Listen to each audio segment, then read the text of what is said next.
Ikaika and Thomas, congratulations on a hard-fought match out there. I know you came up a little bit short, but it sure looked like a lot of fun out there. What'd you guys think? Yeah, I've definitely had a lot of fun.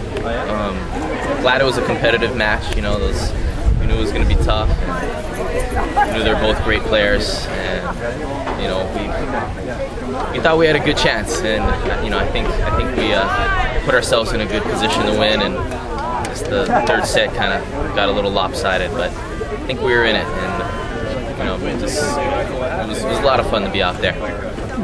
How about you, Thomas? I'm very pleased with the quality of tennis tonight. You know, I think we showed the community and the state of Hawaii, you know, what great doubles looks like. I'm thankful, you know, Ikaika chose me to be his partner.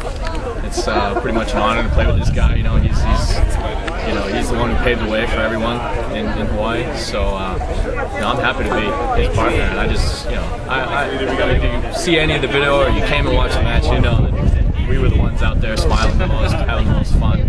That's why we try to team up as much as we can, you know. And you know, the match is a match. Win or lose, you know, you got to feel good at the end of matches like this. You know, got away from us in the third set. That's the long and the short of it. That's what happens in pro matches like this. Hopefully the community, tennis community, and all the fans that were here tonight, you know, hundreds of people, they saw, you know, what it takes, and hopefully inspires the youngsters, you know, never give up, keep going, and you know, good things can happen. Okay, well said, guys. I do have one more quick question.